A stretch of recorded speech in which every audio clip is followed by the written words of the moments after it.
नमस्कार दोस्तों, एक बार फिर से ज्ञान एकेडमिक प्रयागराज में आपका स्वागत है। और मैंने आपसे भारत और भारत के संविधान के विषय में चर्चा किया और भारत के संविधान के बनने में कौन कौन से प्रोसीजर आए और उसका संवैधानिक विकास क्रमशः कैसे हुआ, उसी के विषय में हमें आपसे चर्चा करनी है। ठीक, तो मैंने आपसे चर्चा किया था कि 1773 का रेगुलेटिंग एक्ट जब आया तो यह भारत के संविधान के ओर एक पहला कदम था जो लिखित दस्तावेज के साथ था। तो मैं 1773 के रेगुलेटिंग एक्ट के विषय में चर्चा कर रहा था। मैंने आपसे ये भी बात किया कि यहाँ पे एक गवर्नर की स्थापना, मतलब गवर्नर के पद की स्थापना की गई और उसकी सहायता के लिए चार लोगों की एक परिषद का गठन किया गया। उस परिषद में कौन कौन से मेंबर थे ये आप लोगों को मैंने कल बताया था। और आप लोग बताएंगे कि एक क्वेश्चन है मेरा आप लोगों से जो प्रीवियस क्लास में मैंने आपको पढ़ाया था, और ये क्वेश्चन आप लोगों को कमेंट बॉक्स में इसका जवाब देना है। क्या जवाब देना है कि कौन सा क्वेश्चन है, ध्यान दे। क्वेश्चन है कि 1773 के रेगुलेटिंग एक्ट के समय, 1773 के रेगुलेटिंग एक्ट के समय ब्रिटिश प्रधानमंत्री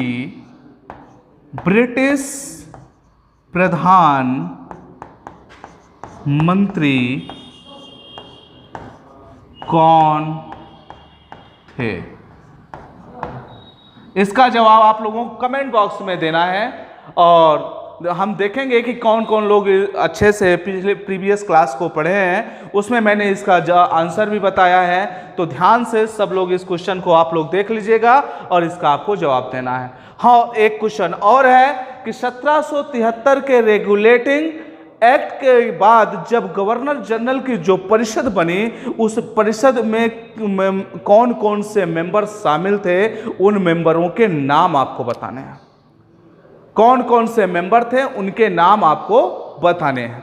ठीक है, अच्छा चलिए, ये तो बात हो गई जो प्रीवियस क्लास में मैंने आपको पढ़ाया था, उसके विषय में आपको क्वेश्चन दिया। चलिए इसका स्क्रीनशॉट ले लीजिए या तो इस क्वेश्चन को आप नोट डाउन कर लीजिएगा। ठीक है, चलिए नोट डाउन करिएगा। अच्छा चलिए, हम आगे कल जो पढ़ाए थे उसके आगे हम कंटिन्यू करते हैं। मैंने आपसे 1773 के रेगुलेटिंग एक्ट के विषय में बताया कि यहाँ पर कलकत्ता में एक सर्वोच्च न्यायालय की स्थापना की गई और उस सर्वोच्च न्यायालय की स्थापना करने के बाद वहाँ पर एक चीफ जस्टिस और 3 उनके सहायक न्यायाधीशों को नियुक्त किया गया। चीफ जस्टिस का नाम था सर एलिजाह इम्पे और उनके सहायक व्यक्तियों के जो जज थे या सहायक जो जज थे, उन जजों का नाम था लेमेस्टर, चैम्बर्स और हाइड, ये उनके नाम थे। ठीक है, अब आप लोग मुझे कमेंट बॉक्स में बताएंगे कि जो चीफ जस्टिस था उनका नाम क्या था, जो चीफ जस्टिस थे उनका नाम क्या था।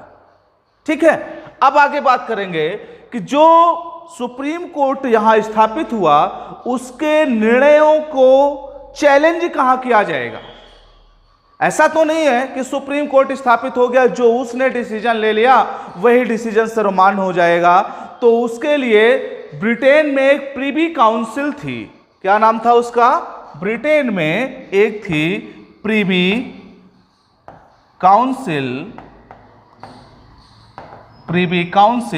उस प्रिवी काउंसिल के द्वारा जो सुप्रीम कोर्ट का डिसीजन होता था, जो इसका डिसीजन होता था या जो इसका निर्णय आता था सुप्रीम कोर्ट का, वह उस निर्णय को जो चैलेंज किया जाता था वो कहाँ किया जाता था? चुनौती कहाँ दी जाती थी? चुनौती दी जाती थी इसको प्रिवी काउंसिल में। तो अगर पूछा जाए आपसे कि सुप्रीम कोर्ट के डिसीजन को कहां पर चैलेंज किया जाता था, तो ब्रिटेन में स्थापित था प्रिवी काउंसिल। अच्छा, 1773 के रेगुलेटिंग एक्ट के तहत एक बात और महत्वपूर्ण की गई। क्या बात थी? यह कहा गया कि जो भी ब्रिटिश व्यापारी हैं जो भी ब्रिटिश व्यापारी हैं जो कि बगैर लाइसेंस के व्यापार कर रहे थे, अब उनको लाइसेंस लेना अनिवार्य कर दिया गया।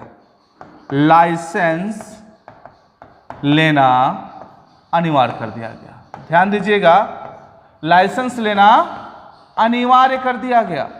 पहले यह अनिवार्यता नहीं थी, पहले तो जरूरी नहीं होता था कि कोई व्यक्ति लाइसेंस ले, क्योंकि जो ब्रिटिश व्यापारी होते थे वो ऐसे अपना व्यापार करते थे। लेकिन इस एक्ट के तहत सभी व्यापारियों को व्यापार करने के लिए लाइसेंस लेना अनिवार्य कर दिया गया। अच्छा, और एक बात क्या हुआ, देखिए यहां से दो चीजें उभर के सामने आई, सुप्रीम कोर्ट और रेगुलेटिंग एक्ट, गवर्नर जनरल की परिषद। अब इसमें जो कमियां थी उन कमियों को दूर करने के लिए एक और एक्ट 1781 में आया, एक एक्ट 1781 में आया जिसे एक्ट ऑफ सेटलमेंट के नाम से जाना जाता है, जिसको क्या कहते हैं, एक्ट ऑफ सेटलमेंट। तो इसको आप नोट डाउन कर लीजिए, उसके बाद मैं आगे कंटिन्यू करता हूं। ध्यान दीजिएगा, इसको एक्ट ऑफ सेटलमेंट के विषय में आगे हमें जानना है।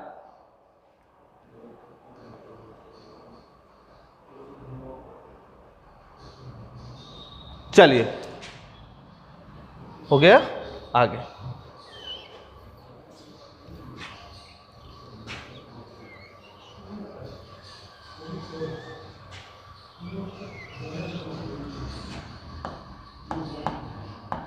Act of settlement 1781। अब देखिए ये क्यों लाया गया।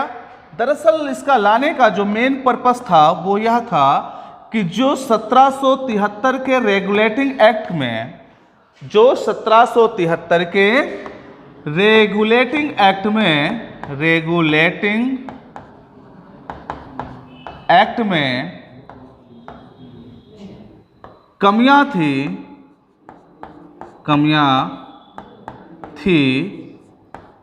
उसे दूर करने के लिए, उसे दूर करने के लिए,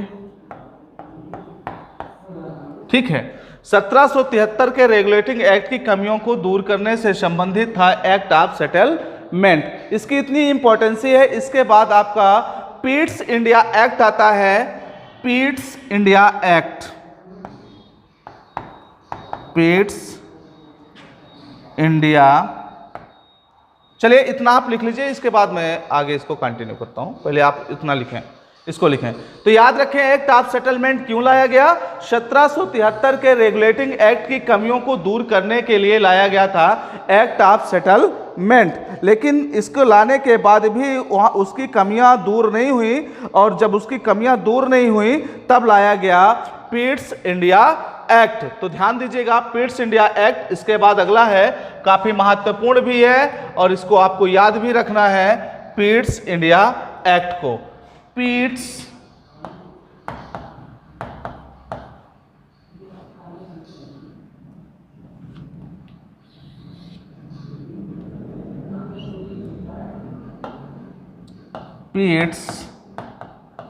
India act 1784। Pitt's India act 1784 क्या था, इसके पीछे का कुछ मैं कहानी आपको बताता हूं। दरअसल ये पीट्स जो थे, पीट्स उस समय, पीट्स एक व्यक्ति है जो वहां के उस टाइम के प्रधानमंत्री थे। क्या थे ये, प्रधानमंत्री। क्लियर है ना। पीट्स कोई एक्ट का नाम नहीं है, दरअसल पीट्स एक व्यक्ति का नाम है, उनके द्वारा यह एक्ट लाया गया, इसी वजह से इसका नामकरण कर दिया गया पीट्स इंडिया एक्ट। क्लियर। जब अगर इस तरह से पीट्स इंडिया एक्ट किया गया तो आखिर इसके पहले कुछ घटनाएं घटी होंगी, वो घटना क्या थी उसके विषय में हम बात करते हैं। तो यहां पर डंडास या फॉक्स, डंडास और फॉक्स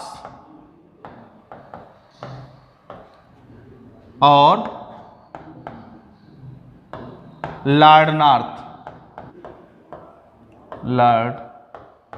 नॉर्थ, इनके द्वारा एक बिल लाया गया था, इंडिया सेफ्टी बिल।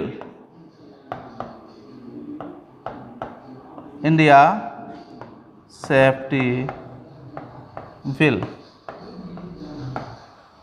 जब इस बिल को पहली बार भारतीयों के लिए ब्रिटिश गवर्नमेंट के द्वारा कोई बिल लाया गया था, पहली बार भारतीयों के हित के लिए, ध्यान दीजिएगा, पहली बार भारतीयों के हित के लिए कोई बिल लाया गया, और वह बिल जब हाउस ऑफ कॉमन में पारित नहीं हुआ तो इन सभी को अपने पूरे मंत्रिमंडल सहित इस्तीफा देना पड़ा, अपने संपूर्ण। क्योंकि आप लोगों को ज्ञान होगा, पता होगा कि जब किसी मंत्री के द्वारा कोई बिल लाया जाता है, किसी कैबिनेट मंत्री के द्वारा कोई बिल लाया जाता है और वह बिल अगर पारित नहीं हुआ, और लोकसभा में, जैसे भारत में है तो लोकसभा में, और अगर ब्रिटेन की बात करें तो हाउस ऑफ कॉमन में, अगर वह बिल पारित नहीं हुआ, जिसको हम पब्लिक की संस्था कहते हैं, लोगों के बैठने का स्थान कहते हैं, लोकसभा कहते हैं, या तो हाउस ऑफ कॉमन कहते हैं, तो वहां पर जो लोग बैठे हैं तो गवर्नमेंट के लोग बैठे होते हैं, और गवर्नमेंट के एक मंत्री के द्वारा बिल लाया जाता है, और अगर वह बिल पारित नहीं हुआ तो संपूर्ण मंत्रिमंडल को तत्काल प्रभाव से इस्तीफा दे देना पड़ता है। तो यहां पर इनको इस्तीफा दे देना पड़ा। जब इनका इस्तीफा हो गया तो पिट्स के अगुवाई में ब्रिटेन में नई गवर्नमेंट का सृजन हुआ। जब पिट्स की अगुवाई में नई गवर्नमेंट का सृजन हुआ, तब यहां पर लाया गया एक और एक्ट, मतलब इसके जगह पर एक्ट लाया गया जिसे हम पिट्स इंडिया एक्ट के नाम से जानते हैं। क्लियर है ना? क्लियर ये बात है? चलिए, अगर पिट्स इंडिया एक्ट यहां पे आ गया, अच्छा पिट्स इंडिया एक्ट में प्राविधान क्या क्या थे? पिट्स इंडिया एक्ट के अंतर्गत क्या क्या प्राविधान किए गए थे? तो सबसे बड़ा प्राविधान था कि जो व्यापार है और राजनीति है, व्यापार और राजनीति दोनों का पृथक्करण कर दिया गया। अभी तक कोई डिसाइड नहीं था कि राजनीति में कौन रहेगा या राजनीति को कौन हैंडल करेगा और व्यापार को कौन हैंडल करेगा, कोई डिसाइड नहीं था। तो मैं आप लोगों को यहाँ पे इस चीज को कंफर्म कर देता हूँ, इसको आप नोट करें, नोट करने के बाद बताएं, मैं इसके आगे कंटिन्यू होता हूँ। चलिए स्क्रीनशॉट ले लीजिए इसका, आप देखेंगे।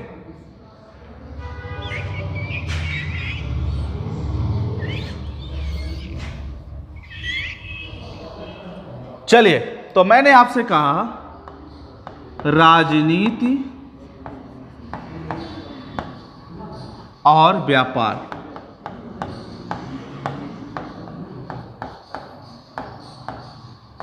राजनीति और व्यापार दोनों का यहां पे पृथक्करण कर दिया गया। दोनों को क्या कर दिया गया? दोनों को अलग अलग कर दिया गया। किसमें? पिट्स इंडिया एक्ट के तहत राजनीति और व्यापार को अलग अलग कर दिया गया। तो भैया जब इसको अलग अलग किया गया तो अलग अलग संस्थाएं भी होनी चाहिए जो कि इसे कंट्रोल करें। तो देखिए, व्यापार के लिए तो आपके यहां पहले से बोर्ड ऑफ डायरेक्टर थे, board of director, board of director थे। अब देखिएगा, राजनीति को कंट्रोल करने के लिए यहां पर आ गया बोर्ड ऑफ कंट्रोल, ठीक है, बोर्ड ऑफ डायरेक्टर कहते हैं या कोर्ट ऑफ डायरेक्टर, इसको ध्यान दीजिएगा। तो देखिए कि राजनीति को कंट्रोल करने के लिए board of director, board of control का गठन किया गया, और यह 6 सदस्यीय परिषद थी। कितनी थी? 6 सदस्यीय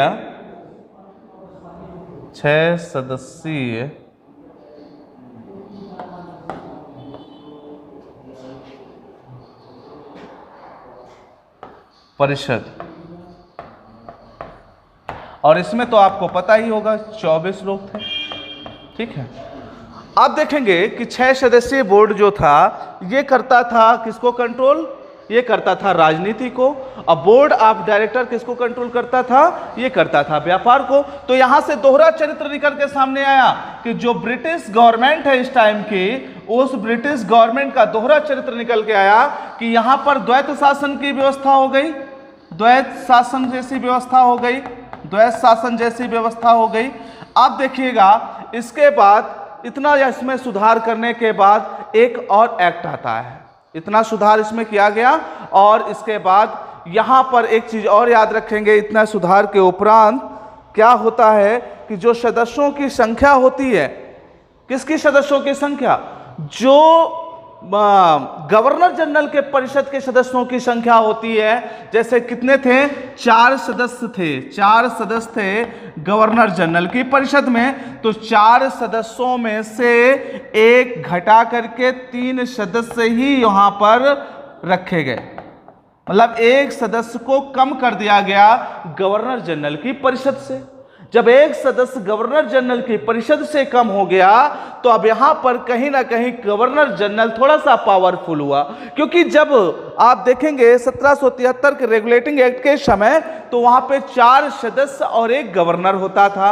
अब अगर वहां पर किसी भी मैटर पर बहुमत की बात आ जाए, तो अगर 3 मेंबर, जैसे 4 सदस्य थे, 3 मेंबर एक साइड पे हो जाए और एक मेंबर एक साइड पे हो जाए, तो गवर्नर जनरल अगर उसमें अपना मत दे भी दे तो 2-3 का रेशियो हो जाएगा, और जो बहुमत में आएगा तो वो 3 सदस्य आ जाएंगे। तो यहां पे गवर्नर जनरल को स्ट्रांग करने के लिए, गवर्नर जनरल को ताकतवर बनाने के लिए क्या किया गया कि एक सदस्य को कम कर दिया गया। तो अब जब एक सदस्य कम हो जाएगा तो 2-1 का भी रेशियो बनेगा। तो गवर्नर जनरल जिधर एक सदस्य है, अगर वो चाहे तो उसके साथ वोटिंग करके लेबल कर सकता है दोनों को, और जब लेबल कर लेता है तो जो परिषद के द्वारा निर्णय लिया गया है उसको निरस्त करने की क्षमता रखता है। ठीक है, यह टाइम लॉर्ड कॉर्नवालिस का होता है, याद रखेंगे, यह टाइम लॉर्ड कॉर्नवालिस का होता है। लॉर्ड कॉर्नवालिस इसके पहले ब्रिटेन में रह चुके थे। मैं एक घटनाक्रम इससे साझा करूंगा आपसे। यहां पे आकर के 3 सदस्य कर दिए गए, 3 सदस्य प्लस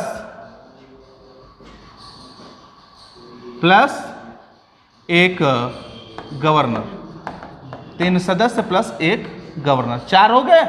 अब देखिए क्या हुआ कि विशेष परिस्थितियों में जब यहां पर बहुमत के साथ सदस्य अगर हो भी गए, तो विशेष परिस्थितियों में गवर्नर जनरल को वीटो पावर दिया गया था। क्या दिया गया था? Veto power. और वीटो पावर का प्रयोग करते हुए सदस्यों के द्वारा लिए गए निर्णय को यह निरस्त कर सकता था। कौन निरस्त कर सकता है? गवर्नर जनरल निरस्त कर सकता है, गवर्नर। और इस टाइम पे गवर्नर कौन थे? इस टाइम पे गवर्नर थे आपके लॉर्ड कॉर्नवालिस।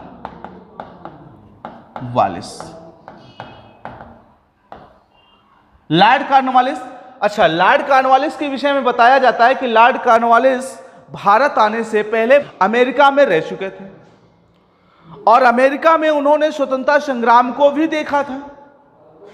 जब अमेरिका में क्रांति शुरू हुई तो वहां के प्रत्यक्षदर्शी रहे लॉर्ड कॉर्नवालिस, और संयोग से वहां पर ज्यादातर यूरोप के ही वासी थे, फ्रांस के थे, ब्रिटेन के थे, मतलब ज्यादातर यूरोप के ही लोग थे, अपने ही लोग थे उन लोगों के। अब उन लोगों ने जब वहां पर विरोध किया तो अंततः अमेरिका को आज़ादी इनको देनी ही पड़ी। जब अमेरिका को इन लोगों ने आज़ादी दिया तो उसी चीज को इंप्लीमेंट करने के लिए यहां पे लॉर्ड कॉर्नवालिस ने कुछ शर्तें रखी। शर्तें क्या रखी? उन्होंने शर्त ये रखी कि मैं भारत तभी आऊंगा जब मुझे ताकतवर बनाया जाएगा, मुझे पावरफुल बनाया जाएगा, और जब मैं पावरफुल रहूंगा तभी मैं तो डिसीजन ले पाऊंगा। उसी के तहत एक सदस्य को कम करके 3 सदस्य कर दिया गया। पहले ताकत आ गई उसके पास। चलिए अब मैं दूसरी ताकत की भी बात आपसे करता हूं। दूसरी ताकत इसके पास क्या आ गई? इसने कहा मुझे अगर सेना प्रमुख आप बनाएंगे, या कह सकते हैं कि जितने भी महत्वपूर्ण दायित्व हैं सब मेरे अंडर पे रहेंगे, तभी मैं भारत जाऊंगा। तो सैनिक विभाग खास करके, और इसको वो ब्रिटिश गवर्नमेंट के द्वारा इसे सेनापति के पद पर भी नियुक्त किया गया, मतलब इसको सेना का मुखिया भी बना दिया गया। किसको? लॉर्ड कॉर्नवालिस को। तो ये 1784 का पीट्स इंडिया एक्ट तो इसको नोट डाउन करेंगे। लॉर्ड कॉर्नवालिस के विषय में इतनी घटना है। जब वह भारत आता है तो भारत आने के बाद चीज़ों को वो देखता है तो उसको ये लगता है कि जैसे अमेरिका कहीं आज़ाद हो गया वैसे भारत भी ना आज़ाद हो जाए, क्योंकि अमेरिका में तो अपने ही लोग थे, भारत में तो अपने लोग हैं नहीं, भारत में तो अपने हैं नहीं, क्योंकि वहाँ अमेरिका में तो यूरोप से ही गए हुए लोग थे, तो वो तो अपने ही थे। लेकिन यहाँ भारत में की स्थिति ये है, तो जब मैं ताकतवर रहूँगा तो भारत में किसी भी तरह की कोई भी छिटपुट घटनाएं नहीं घट पाएंगी, मैं उसका दमन कर दूंगा। इस वजह से लॉर्ड कॉर्नवालिस ने ये सारी कहानी रची थी। चार्टर एक्ट आप देखिएगा यहां पर क्या किया गया, 1793 में जो चार्टर लाया गया उस चार्टर के अकॉर्डिंग ये बताया गया कि भैया जो ये बार बार चार्टर लाए जाते हैं इस तरह से व्यवस्थाएं जो है अव्यवस्थित हो जाएंगी, इनको व्यवस्थित रखने के लिए क्या किया जाए, तो सर्वप्रथम निर्णय लिया गया कि जो चार्टर इतने जल्दी जल्दी आ रहे हैं अब 20-20 वर्षों के अंतर में लाए जाएंगे। ठीक है, ये तो हो गया 1793 का चार्टर। उसकी महत्वपूर्ण विशेषता यही है कि यहां से ये क्लियर कर दिया गया कि अब जो भी व्यवस्थाएं आएंगी वो 20-20 साल के अंतराल में लाई जाएंगी, और उसके बाद ही मतलब कोई एक चार्टर आने के बाद उसकी 20 साल के बाद समीक्षा होगी और उसमें जो भी कमियां होंगी उनको दूर करने का प्रयास किया जाएगा। इसी के आधार पर ये 1793 के चार्टर के तहत इसे 20-20 वर्षों के अंतर में लाया जाना प्रारंभ किया जाएगा। ठीक है, अब देखिएगा इसके बाद इसके 20 वर्षों के बाद सन 1813 most important, very very most important है, और यहां से अक्सर विभिन्न एग्जामों में एक प्रश्न पूछे गए हैं। जैसे मैं आपसे एक प्रश्न पूछता हूं, भारत में ईसाई मिशनरी किस चार्टर एक्ट के तहत आए, तो उसका आंसर होगा सरजी सन 1813। मैं आपसे पूछूं शिक्षा के क्षेत्र में सर्वप्रथम कितना पैसा इन्वेस्टमेंट करने के लिए ब्रिटिश गवर्नमेंट ने अलाउ किया, या किस अधिनियम के तहत किया गया, या किस चार्टर के तहत किया गया, तो आपका जवाब होगा सीधा से सरजी सन 1813। फिर अगला क्वेश्चन आपसे मैं पूछूं कि बताइए कि जो ईस्ट इंडिया कंपनी है उसके व्यापार को किस अधिनियम के तहत सीमित किया गया, तो भी उसका जवाब होगा सन 1813। और अगला क्वेश्चन देखिएगा कि जो सन 1813 में ईस्ट इंडिया कंपनी का व्यापारिक एकाधिकार समाप्त करते हुए उसको सीमित किया गया, वह कहां कहां जारी रखा गया। ठीक, तो इसको इतना लिखने के बाद आगे मैं कंटिन्यू करूंगा, करिए इसको। हो गया, चलिए अब देखते हैं सन 1813। अब देखते हैं हम सन 1813।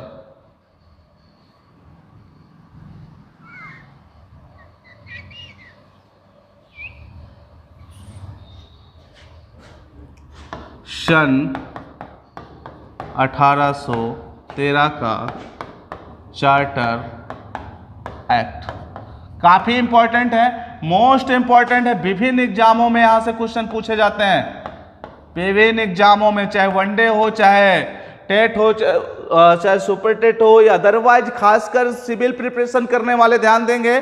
जो स्टेट पीसीएस है या आपका यूपीएससी है, यहां से जरूर क्वेश्चन पूछता है, तो ध्यान देकर के इस चार्टर को पढ़ेंगे। सन 1813 का चार्टर एक्ट, इस एक्ट के तहत जो पहली व्यवस्था की गई क्या, भारत में ईसाई मिशनरियों, भारत में ईसाई मिशनरियों को अपने धर्म के प्रचार प्रसार की अनुमति मिल गई।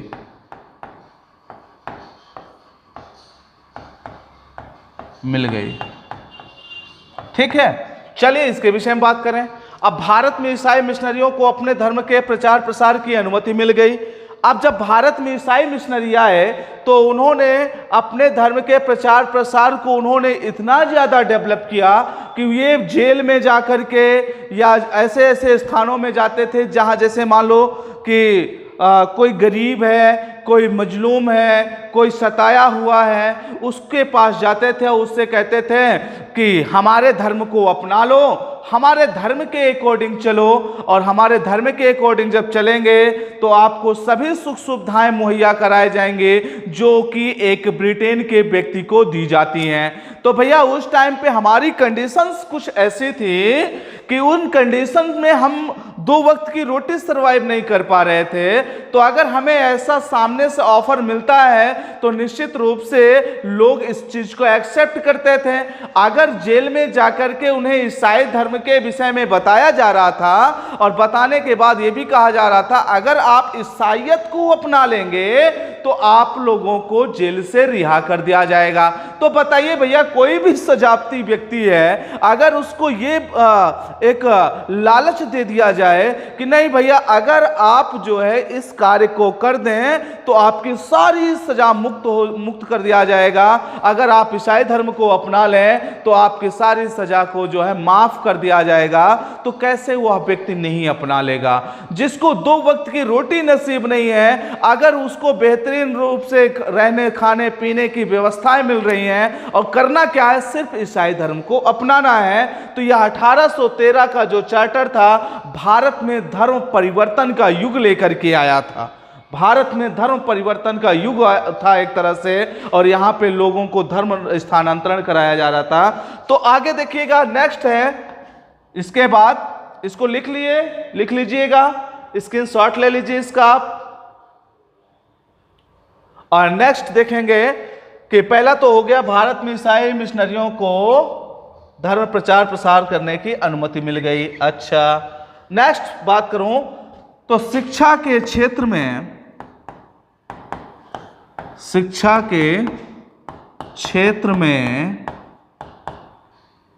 पहली बार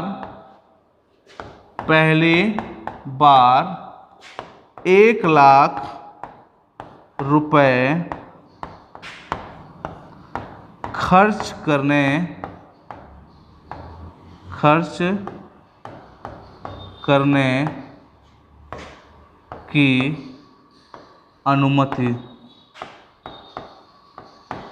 अनुमति दी गई। अब देखिएगा, अब यहां पर भी वो हमें शिक्षा के क्षेत्र में पहली बार 1 लाख रुपए खर्च करने की अनुमति दी गई। तो चलिए सीधा सीधा पढ़ते हैं तो बड़ा अच्छा लगता है कि हाँ बहुत अच्छा काम कर रहे थे, शिक्षा के क्षेत्र में इन्वेस्टमेंट तो शुरू किया उन्होंने, और 1 लाख रुपए खर्च करेंगे तो हमारी जो शिक्षा स्तर है, जो हम लोगों का लेवल है वो इंक्रीज करेगा, हम आगे बढ़ेंगे, ऊपर उठेंगे। लेकिन उनका ये कतई मकसद नहीं था। प्रश्न तो ये है, उनका ये कतई मकसद नहीं था कि आप लोग इंक्रीज करें इतना। उनका मकसद ये था कि आप लोग जब शिक्षित होंगे और इंग्लिश पढ़ेंगे, और मतलब खासकर इंग्लिश पे जोर आएगा, क्योंकि जैसे इसके बाद 1833 का चार्टर पढ़ेंगे ना, वहां पे लॉर्ड मैकाले नाम का एक व्यक्ति होगा जो भारत सचिव होगा। वह एक कह सकते हैं कि विधिवेत्ता के रूप में आएगा, और वह भारत में इंग्लिश का जनक कहलाता है, अंग्रेजी शिक्षा का जनक कहलाता है। देखिएगा, तो जो इस शिक्षा के क्षेत्र में पहली बार 1 लाख रुपए खर्च करने की बात की गई, तो यहां पर स्कूलों को मॉडर्न करना, स्कूलों को ईसाईयत हिसाब से बनाना, यह सब कुछ शामिल था, और इसीलिए यह शिक्षा के क्षेत्र में पहली बार 1 लाख रुपए खर्च किए जाने की अनुमति दी गई। क्लियर है ना कि क्यों 1 लाख रुपए यहां खर्च किए जाने की बात की जा रही है। तीसरा पॉइंट है, तीसरा महत्वपूर्ण पॉइंट है, इस अगला पॉइंट हमारा है, अगला पॉइंट ईस्ट इंडिया कंपनी के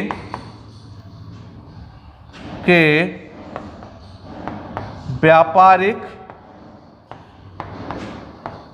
एकाधिकार को समाप्त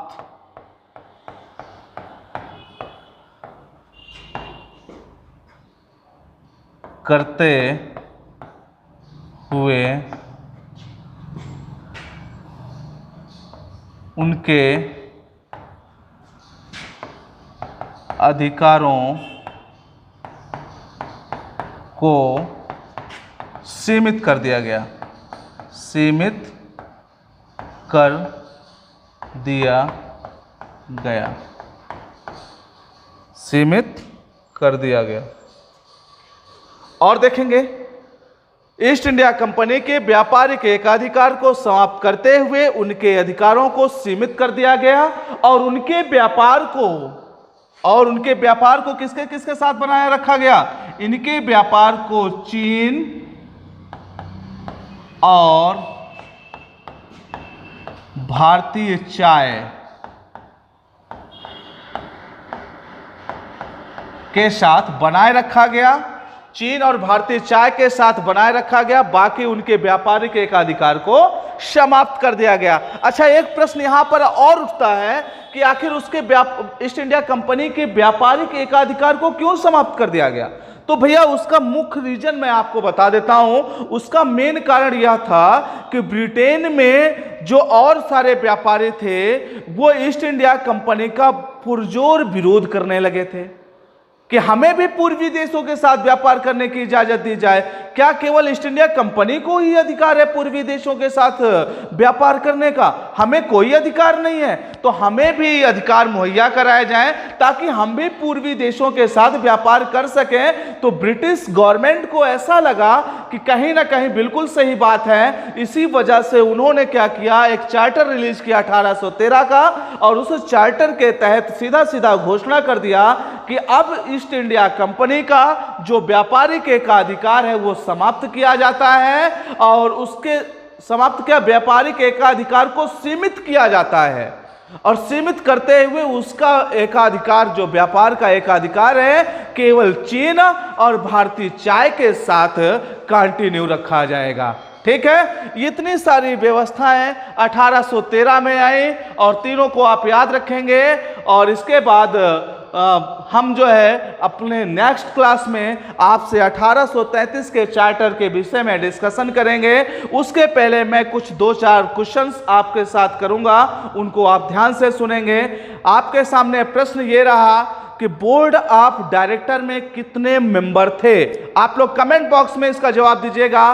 दूसरा क्वेश्चन, किस चार्टर के तहत बोर्ड ऑफ कंट्रोल का गठन किया गया? ठीक है, 2 प्रश्न हो गए। तीसरा प्रश्न ये रहा कि जो सुप्रीम कोर्ट की स्थापना कलकत्ता में की गई थी उसके चीफ जस्टिस का नाम क्या था? ठीक है, इसके बाद मैं नेक्स्ट क्लास में आपके साथ इसके आगे कंटिन्यू होऊंगा और आप लोग जो है अच्छे से इसको रीड करते रहिए और देखिएगा। अगर आप लोग मेरे साथ कंटिन्यू इसी तरह से मेहनत करते रहे तो आप जो है बहुत जल्दी अपने गोल को अचीव कर पाएंगे। और ये मैं विश्वास के साथ कह सकता हूँ कि मेहनत करने वाले की कभी हार नहीं होती। तो ध्यान दीजिए, अगर आप मेहनत करेंगे मेरे साथ तो निश्चित रूप से आप अपने गोल को अचीव कर पाएंगे। और इसी के साथ मैं आज की क्लास यहीं पे समाप्त करता हूं।